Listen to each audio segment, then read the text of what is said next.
की, बोला तेजाजी महाराज की, बोला देवनाथ भगवान की, बोला गोविंद देव जी की।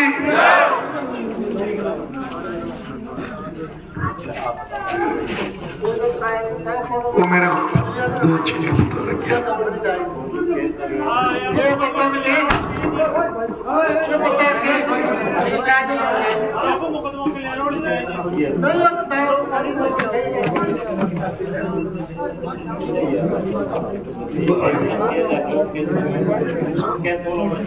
राम राम जी,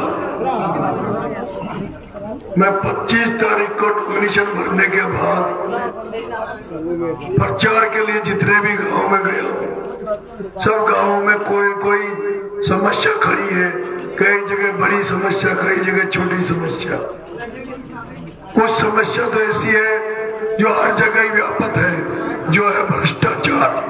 जो सरकारी भ्रष्टाचार है, चाहे वो थाने का हो, चाहे वो तहसील का हो, चाहे वो बिजली घर का हो, चाहे वो पीडब्ल्यूडी का हो, चाहे वो पीएचडी का हो, ये तो हर जगह हर विधानसभा में आपको मिलेगी।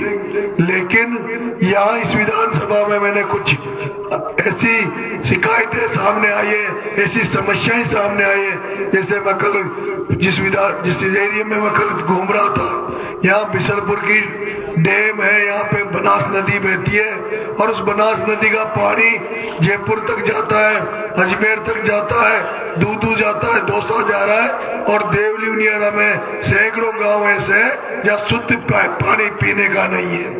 दूसरा, यहाँ एक जो बजरी का बनेठा उधर जो मामला था, वहाँ ये मामला है कि बजरी माफिया जो बड़े लोग हैं, करोड़पति अरबपति, उनकी तो डंपर भर भर के जेसीबियां चल रही है, एलएनटियां चल रही है और बजरी वो दिल्ली बंबई बेच रहे हैं। और यहाँ के आम आदमी को, यहाँ के आम व्यक्ति को एक टोली बजरी नहीं मिल रही। और अगर कोई टोली एक बजरी ले भी आए तो उसको चालान पुलिस काट देती है और जब पुलिस थाने में ट्रैक्टर को धर देती है, ज्यादा करे तो पीछे से पट्टे और देती है।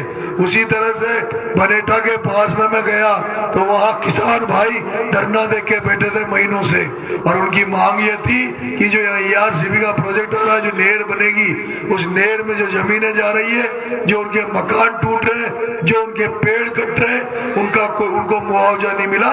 उसके पहले वो जमीन को लेने की उन्होंने तैयारी कर ली है। और वैसे केवल अभी वो बनेठा गाँव ही नहीं है, इस तरह के 39 गाँव इस विधानसभा में है जहाँ आने वाले समय में पूर्वी राजस्थान नहर परियोजना की नहरें जाएगी।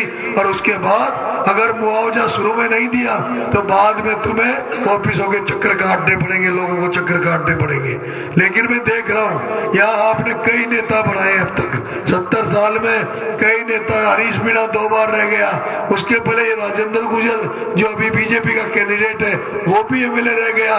लेकिन आज दिन तक कोई ये नहीं कह रहा कि इन्होंने कभी भी आकर किसी जनता के लिए धरना दिया हो या जनता की समस्या को दूर करने का प्रयास किया हो। ये सुरेली गांव जो है, वैसे यहाँ कमी ऐसे गांव या सर्व समाज रहता है। मैं जो देख रहा हूँ यहाँ समाज एक जाति का एक गांव भी है, बड़े बड़े गांव भी है, लेकिन ये सर्व समाज का गांव है सुरेली। और जब मैं सुरेली आ रहा था तो मेरे पास 50 लोगों ने फोन कर दिया कि साहब नल वल रोड सड़क तो छोड़ो, हमारी तो 2 बहुत बड़ी समस्या है। और एक तो ऐसी वाजिब समस्या है, हम चाहते हैं यहाँ का जो नदी में जो बजरी का खनन होता है ये बंद होना चाहिए, क्योंकि अगर ये बजरी का खनन हुआ और ऐसे ही बजरी निकालते रहे तो हमारी वाटर लेवल खत्म हो जाएगी, हमारे कुओं में, हमारे बोरिंगों में पानी पीच जाएगा। इसलिए ये सुरेली गांव पहला गांव है जो ये कह रहा है कि हमारे यहाँ अवैध खनन नहीं होना चाहिए, किसी भी तरह का बजरी का खनन नहीं होना चाहिए। दूसरी, सुरेली गांव के ये युवा साथी लोग कह रहे थे कि यहाँ ये किसी बजरी के मामले में कुछ लड़कों पे मुकदमा लगा है, कुछ सरकारी मुकदमा लगा है। यहाँ के लोगों ने हरीश मीणा के पास कई बार चक्कर काटे, कई बार उनको कहने के बावजूद भी उस मुकदमे का कोई हल नहीं निकला, कोई निवारण नहीं निकला। मैं आपसे कहना चाहता हूँ, ये जो मैं यहाँ जो चुनाव प्रचार में आया हूँ, सबसे पहले तो मैं खाटू श्याम जी के दरबार में अर्जी लगा के आया था कि भगवान अगर मुझे जीतने का मौका मिला, जनता जनार्दन का आशीर्वाद मिला। तो सबसे पहले तो जीतने के बाद जिस तरह से नंगे पैर आपके बीच में घूम रहा हूँ, सबसे पहले नंगे पैर पैदल पैदल पहले खाटू श्याम जी के दरबार में ढोक लगाऊंगा, और उसके बाद किसी नेता के दर पे नहीं जाऊंगा, किसी पार्टी के यहाँ नहीं जाऊंगा, सीधा अगर आऊंगा तो आपके बीच में आऊंगा, देवली उनियारा में घूमूंगा, और देवली उनियारा की जितनी भी जनता जनार्दन है, जहाँ कहीं भी जैसी भी समस्या है, उनको आप सबके साथ बैठकर उन समस्याओं को दूर करने का काम नरेश मीणा करेगा। जनता से बड़ा कोई नहीं है, जनता से बड़ा कोई नहीं है। अगर जनता ठान ले, जनता इकट्ठी हो जाए, लामबंद हो जाए, तो जनता कुछ भी कर सकती है। जब महात्मा गांधी ने अहिंसा के मार्ग पे चलते हुए देश को आजाद करा दिया, अभी आपने एक उदाहरण राजस्थान में देखा होगा, किस तरह से कर्नल किरोड़ी लाल जी भैंसला साहब ने अपने समाज को अधिकार दिलाने के लिए, एमबीसी वर्ग को अधिकार दिलाने के लिए किस तरह से आंदोलन किया। वर्ष लग गए, लेकिन सरकारों को झुकना पड़ा, सरकारों को बात माननी पड़ी। अगर कोई नेता तुम्हारे साथ आकर तुम सबकी समस्या को लेकर तुम लोगों को इकट्ठा करके अगर एसडीएम के यहाँ बैठ जाए, उस बनास नदी में बैठ जाए, बजरी जहाँ खुद रही है उन डंपर जेसीबीओं के सामने बैठ जाए, और वो भी कोई पदाधिकारी हो, कोई राजनीति में होता हो, तो किसी एसडीएम की तो क्या कलेक्टर की औकात नहीं है, मुख्यमंत्री की औकात नहीं है जो वो उसको छेड़ दे। और ये दम आप में है, आपके इस बेटे में। अभी एक नारा लग रहा था, कौन आया, शेर आया, शेर आया। मैं अभी थोड़ी देर पहले एक मीटिंग मैंने ली थी, उसमें कहा था ये नारा मत लगाओ, ये नारा मत लगाओ, हो सकता है इस नारे से लोग चिढ़ जाए, लोग बुरा मान जाए। देखो ये तो अभी शेर बन रहे हैं, बाद में पता नहीं बब्बर बनेंगे, क्या बनेंगे। मैंने कहा अभी चुनाव तक तो गाय बन जाओ, गौ माता बन जाओ, माता नीचे कर लो और सबसे वोट मांगो। लेकिन मैं आपसे कहना चाहता हूँ, ये जो शेर वाला जो नारा है, वो नारा यहाँ पर जायज है, इस भूमि के लिए जायज है, इस सुरेली के लिए जायज है। जिस सुरेली गांव में बजरी निकाली जा रही है, मुकदमे का कोई हल नहीं निकल रहा, और वहां जब सीधी अंगुली से घी नहीं निकले तो अंगुली टेढ़ी करनी पड़ती है। और जब गांधी के मार्ग पर अगर चलते हुए बात नहीं मानी जाए तो भगत सिंह बनना पड़ता है, शेर बनना पड़ता है, शेर दिलवाना पड़ता है। और यही कारण है मैं मेरे भाइयों को, मेरे युवा साथियों को हजारों बार मना करने के बाद भी ये नारा गलत है, इस नारे को मत लगाओ। लेकिन जिस तरह से उन्होंने मेरे कार्य करने का तरीका देखा है, उन्होंने देखा है किस तरह से नरेश मीणा ने 12 में एक प्रमोद जैन भाया जो पीडब्ल्यूडी का बहुत बड़ा मंत्री था, खान मंत्री, उसके डंपर को पकड़ाने के लिए मात्र 10 आदमियों के साथ 12 के कवाई के थाने में घुस गया, कवाई के थाने में धरना दिया, उसका डंपर पकड़ाया, उसकी बजरी पकड़ाई। उसी तरह से कई बार ऐसे मामले आए जहाँ नरेश मीणा ने पुलिस से सीधी मुठभेड़ की है। एक सीन अगर आपने देखा होगा, ये 12 में मैं किसानों के लिए लड़ाई लड़ रहा था, एक बार मुझे बीच में पुलिस ने गिरफ्तार किया, पुलिस का एडिशनल एसपी वहां से लेकर 50 किलोमीटर दूर, मुझे जब वो एसपी 12 ले जाने लगा तो पूरे रास्ते जाम हो गए। एक समय ऐसा आया तो पुलिस का एडिशनल एसपी को अगर मैं नहीं बचाऊं तो लोग उसकी जान ले लेते। मेरे बहुत उम्र कम है, कद छोटा है, लेकिन आपके बेटे को छोटा किरोड़ी कहते हैं, और छोटा किरोड़ी जब इसका नाम पड़ा है तो कुछ तो कारण होगा, कुछ तो इसमें अंदर की बात होगी, इससे ये पड़ा है। मेरे पे सुरेली की जनता जनार्दन, आप इस बेटे पे भरोसा रखो, विश्वास रखो। मैं आपसे निवेदन करता हूँ, आप सब जो बुजुर्ग यहाँ बैठे, पटेल यहाँ बैठे, कल आप सबसे मंत्रणा करो और सबसे मंत्रणा करके ये कहो कि हरीश मीणा, ये जो केसी मीणा कांग्रेस का चुनाव लड़ रहा है, ये हरीश मीणा का टिकट है, हरीश मीणा का छोटा भाई है जिसने पैसे लेकर टिकट दिया है, उसको 2 बार आपने चेक कर रखा है। इस राजेंद्र गुर्जर को आपने पहले 2013 में एमएलए बनाकर चेक कर रखा है। वो राजेंद्र गुर्जर जो गुर्जर समाज का सगा नहीं हुआ, वो राजेंद्र गुर्जर जो पार्टी का सगा नहीं हुआ, अरे वो राजेंद्र गुर्जर जिसका भाई पिछली बार कर्नल साहब का बेटा विजय भैंसला जब यहाँ से चुनाव लड़ा तो यही राजेंद्र गुर्जर था जिसने विजय भैंसला को चुनाव हराकर और हरीश मीणा को जिताया। और इस बार और इस बार हरीश मीणा ने एक ऐसा डमी कैंडिडेट कांग्रेस का उतारा है ताकि आराम से राजेंद्र जीत जाए। एक बार राजेंद्र बन जाए, एक बार हरीश बन जाए, दोनों का जो गठबंधन है इसको खुला करने के लिए, इसको यहाँ से हटाने के लिए नरेश आया है। और आज तो मेरे पास खबर आई है बहुत बड़ी, हरीश जी यहाँ से भाग गए। हरीश जी जिस दिन से नरेश मीणा देवली उनियारा में घूम रहा है, देवली उनियारा में बोल रहा है, उस दिन से हरीश जी यहाँ से भाग गए, दिल्ली जा बैठे। और आज तो हरीश जी फोन कर रहे हैं और कह रहे हैं कि साहब ये कांग्रेस तो निमट गई, कांग्रेस के पास तो तंत्र नहीं है, अब तो राजेंद्र को वोट दे दो, लेकिन ये नरेश मीणा नहीं बैठना चाहिए। अगर नरेश जीत गया तो ये कांटा खड़ा हो जाएगा देवली उनियारा में, ये नेताओं के लिए कांटा बन जाएगा, उन बेईमानों के लिए कांटा बन जाएगा, उन भ्रष्टाचारी अधिकारियों के लिए कांटा बन जाएगा, और जो बजरी का करोड़ों का धंधा करते हैं उनके लिए कांटा बन जाएगा।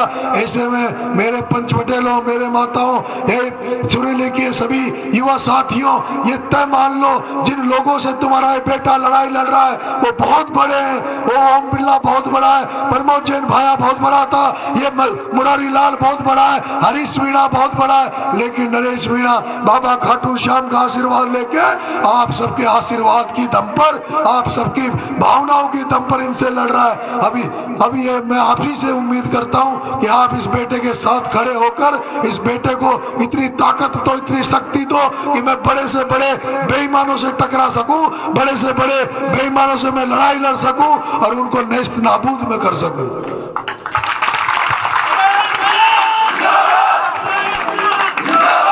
हम ज्यादातर लोग किसान हैं, हम ज्यादातर लोग किसान हैं, गांव में किसान बसता है। मैं आपसे बताना चाहता हूं कि जब किसान आंदोलन देश में चल रहा था, पूरे देश के किसान जब दिल्ली में पड़े थे, तभी आप ही का बेटा था जो दिल्ली की सड़कों पे राकेश टिकैत के साथ धरने में बैठा।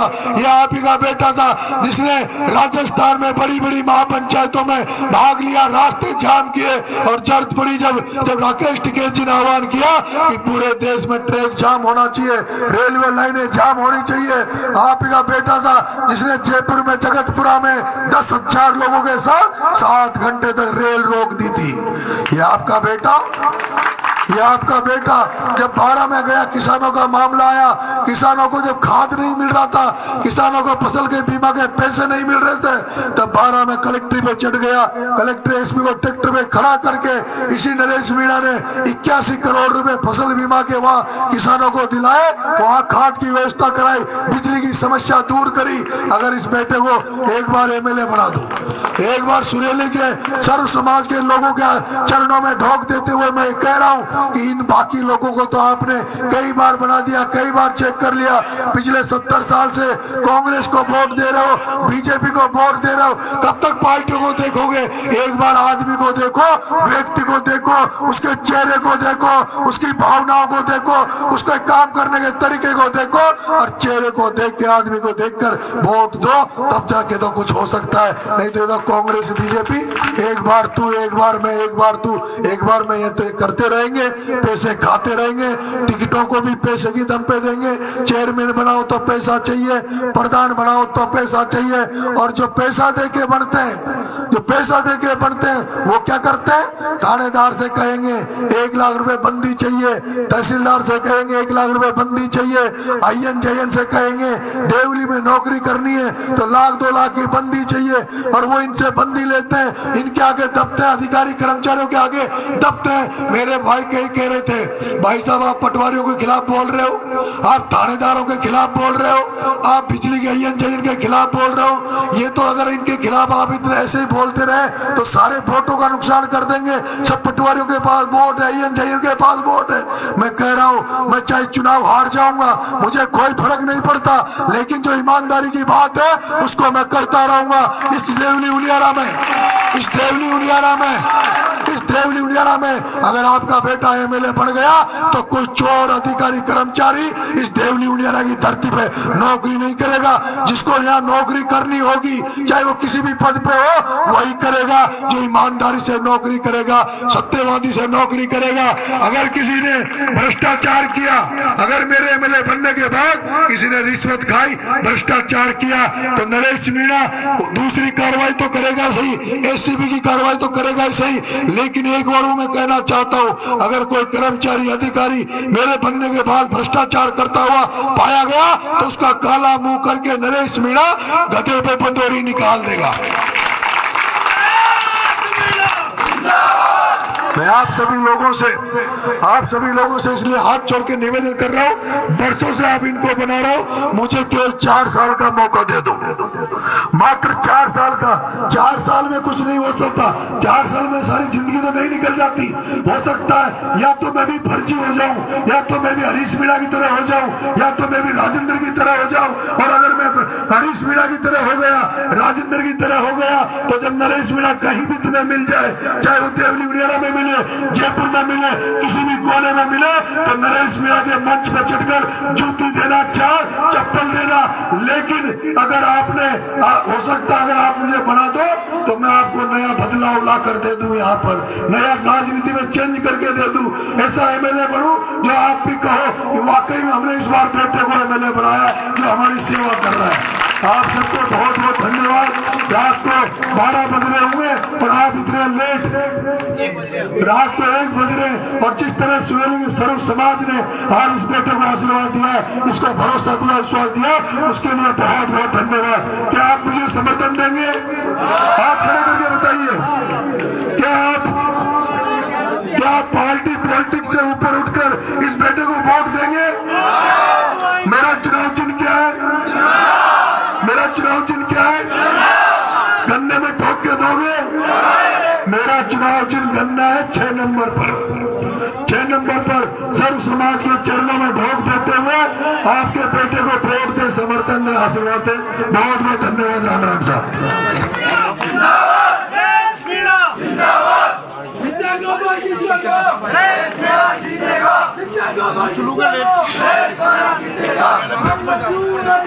ये पंच पटेलों से निवेदन करता हूँ, आप मंच पे खड़े होके ये टाउन स्वागत खड़े होके कर दें। आके कर दे।